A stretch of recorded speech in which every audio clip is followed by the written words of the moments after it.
Okay, Wicked for Good just came out recently, and yeah, I have a lot to say about it. However, so for those of you who don't know, this is part two of Wicked. So the musical Wicked has two acts, and the movie took both acts and made them each into a movie. So this is act two, and then Wicked for part one came out last year, and I did see it when it came out, but unfortunately, I wasn't doing movie reviews at that point. So that was before I did movie reviews. So what I'm going to do is I'm going to review that one from last year, and then I'm going to review part two, which came out this year. Okay, so let's start. So let's talk about part one, which came out last year. So I think it was a great movie. I think all the actors were perfectly cast. I think it was great. They added a lot that the musical didn't have, which was good. Um, and yeah, so I'm going to talk about each character individually. So let's start with Alphaba, played by Cynthia Erivo. I think I'm saying that right. So she was great. Like, in my opinion, I don't think they could have cast anyone better as Alphaba. She really did. Like, I've heard some people say other names like Leah Michelle or I forgot who else, but no, Cynthia Erivo was perfect for the role. And they really do a good job making you feel what she feels because they do flashbacks to her childhood. And so, yeah, they do a really good job making you empathize with her. And the musical did a good job with that too, but we got to see more of it in the movie. Um, so yeah, she was great. Ariana Grande as Glinda, she was great too. Ariana Grande was really into this movie. Like you could tell the way she's like jumping around and talking. You could tell she's having fun with this, and she's really like dedicated to the role. She really pulled it off. Great. Yes, that's Alpha and Glinda. They were both great.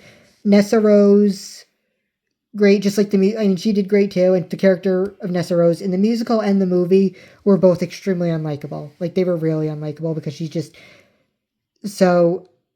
I'm gonna try not to spoil as much as I can because I don't really want to spoil any. There are gonna be some spoilers, but not too much. But yeah, Nessa Rose in the musical and the movie was always really ungrateful towards Alphaba because Alphaba was always trying to protect her, and Nessa Rose didn't really care. She was just kind of ashamed of having Alphaba as a sister for being green. So yeah, there's that. But the actress Marissa Bode did a great job as Nessa Rose. But yeah, who else? Fiero, Jonathan Bailey as Fiero, great job. They made Fiero a lot more like a lot nicer in this movie. Like in the musical, he's just kind of like an arrogant. He's like done with life. He doesn't really care about anything. He's just like, oh, whatever happens, happens. Which is where the song "Dancing Through Life" comes in. In the movie, he's not that. He's not as much like that. Like he's still sarcastic. He's still like, oh, nothing matters. But he's not to the level he was in the musical. Like in the but like, which is why "Dancing Through Life" doesn't. He did a great. It was a great performance. It was a great song. But I feel like it just didn't fit as much because we don't see him like in the musical where Alpha was calling him out, and she's like, "Oh, why are you so unhappy?" Whatever. And she's like that. She says that in the movie too, but in the movie he doesn't really seem as unhappy. I mean, to be fair, being unhappy isn't always visible, so he could be unhappy, but we don't know. I don't know. I just you do you understand what I'm saying? Like he wasn't as they toned him down for the movie, kind of like in Dear Evan Hansen in the movie where they toned down Jared, they make him less inappropriate. It felt kind of like that. So that's just one thing I noticed. But other than that, I think yeah, Fierro did a great job. Jonathan Bailey did a great job as Fierro. Yeah. So Bach was another character I feel like they made more likable for the movie. Because in the musical, when he's dating Nessa Rose to get to Glinda, he doesn't really do it. He's obviously like he has no interest in Nessa Rose. He doesn't like her, and then eventually he gets fed up with dating her and he just storms out. In the movie, he's still dating her to get to Glinda, which is still a bad thing to do. But he at least feels bad about it. Like he openly says that he feels remorseful about it. So I guess that earns him a little bit of credit. Um, but yeah, Madame Morrible, I feel like was more menacing in the movie. Like the she was like because like in the musical, she's kind of this like condescending. I mean, she's still like that in the movie, but in the musical when she first meets Alphaba, she makes fun of her for being green, like makes comments about her being green. In the movie, she doesn't do that. They make someone else, they make another staff member make a comment about her being green, and Madame Morrible doesn't really care. She doesn't make any comments. So they make her seem nicer at first, which makes it more of like a makes it more upsetting later on when she turns out to be evil. So that was a good. So that was good. Um, and then the wizard, Jeff Goldblum did great as the wizard. Like there's similar to Alpha, there's no one else. Like just like Alpha, but just like Glinda, there's nobody else who could have played him in this movie because he really did phenomenal. I mean, Jeff Goldblum is phenomenal in everything, but you know. But yeah, and and they did a really good job of making the wizard likable at first too, just like Madame Morb. It's like you always kind of like get the feeling that they're evil, but they do a really convincing job being likable, especially the wizard, because like you know, if you've seen the musical, you know that Madame Morble and the wizard are going to turn out to be evil. But even if you did see the musical, it's still kind of like a disappointment when you find out that they're evil. So there's that. Alpha's father was the most unlikable character in this movie, and he's barely in it. Yet he still manages to be unlikable in the movie. Like in the musical, we don't see as much of him, but in the movie, like he's really just unlikable. Every time Alphaba does something, he accuses her. He always goes Alphaba, Alphaba drop. Every single time he addresses her, like he's just annoyed that she exists. And I like he's real. Like God, I hate him. I don't know the actor's name who played him, but he did a really good job. It's like even when she's defending Nessa Rose, even when she's doing something good, he accuses her of making a spectacle out of herself. He just doesn't like her at all, and it's because she's green, which is something that's completely out of her control. And it's really sad to watch because a lot of fathers are like that towards their children, where they hate their child for something that's out of their control. So yeah. So I'm gonna be honest. When he has a heart attack, spoiler alert, when he has a heart attack at the end, yeah, it's pretty satisfying to watch.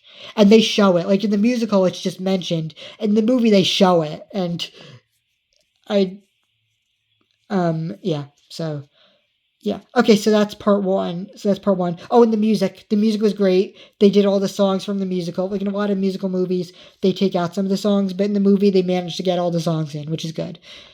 And they all did a great job playing the songs. Ariana Grande did a great job with Popular. Alphabet did a great job with The Wizard and I. They all did a great job with all the songs. So that's part one. Part two. So let's talk about part two, Wicked for Good, which is what just came out recently. So Wicked for Good, they do so immediately when the movie starts, they show you the stakes, they show you the tension, they show you that the entire all of Oz is hunting Elphaba. They show you that Glinda is working for Madame Morrible. They do a great job setting it all up. And what else? So in the musical, they don't show. So again, spoilers. They don't really show Dorothy that much, and they still don't. They don't really technically show her, but they do. She has a bigger role in it, and in the musical, it's implied that Madame Morrible brought the tornado to Oz. In the movie, it's confirmed. Like I think everyone kind of knew it already because in the musical, there's a scene where Madame Morrible. So it's Glinda's idea to basically make it seem like they should put Nessa Rose in danger to lure Elphaba to them, and then in the musical, Madame Morrible makes a comment about pretending won't be enough, which is where the implication comes in that she brought the tornado and killed Nessa Rose. In the movie, that's confirmed. Like Glinda directly calls her out on this, and Madame Morrible never directly says I did it, but she does say like shut your mouth about things you don't understand. No, that's a line from Spider-Man, but she essentially says that. The line from Spider-Man where Harry Osborn's like, keep your mouth shut about things you don't understand. She doesn't say exactly that, but she basically does say that, which confirms that, yeah, she brought the tornado. She brought the tornado to Oz. Yeah. And we see more Dorothy. They don't show her face, but you can hear her talk off screen. Like you could hear her talk. You see the back of her head. Yeah, she definitely has a bigger role in the movie than in the musical, even if you don't see her. But something I want to address was how they handled Elphaba's death, because in the movie she lights the scare. So again, spoilers. If you don't know, if you haven't seen the musical, Fiyero becomes the Scarecrow and Bach becomes the Tin Man. So in the movie, in The Wizard of Oz, the original Wizard of Oz from 1939, the witch lights the scarecrow on fire, and Dorothy pours the bucket of water on the scarecrow to put out the fire, and the water gets on the witch, and that's what causes her to melt. So in the movie, in the Wizard of Oz movie, Dorothy melts her by accident, and she feels bad about it because she didn't mean to do it. In the movie, even though you just see their shadows, you can see that there's no fire, there's no lighting the scarecrow, there's no lighting Pharaoh on fire. Dorothy does it to kill the witch, and then when Elphaba dies, Dorothy celebrates and dances around. Which I mean, I get because she did kidnap her and threaten to kill her, so I guess I get it. But I don't know. I think it would have been more true to Dorothy's character if they'd made her look remorseful and it was by accident. Because we find out at the end of the movie that Elphaba and Fiyero orchestrated Elphaba's fake death so they can get away. So then that's a good explanation for why the witch would light the scarecrow on fire. She did it so Dorothy would dump the water at her and she could pretend to melt. But they didn't include that. They just included Dorothy pouring the water on her without the explanation of the scarecrow lighting on fire. Even though I think they could have made it work just as much. They could have made this the explanation it work. I don't know. Doesn't matter. But it's a nitpicky thing. It doesn't really change the movie too much. It's a nitpicky thing. But yeah, that was it. But overall, this movie was great. The actors were great, and they had a few new songs, which were good. Wait, we should talk about the songs. So obviously they had. Oh, and I forgot to mention Defying. They had in the first movie they had the Wizard and I. They had Popular. They had Defying Gravity.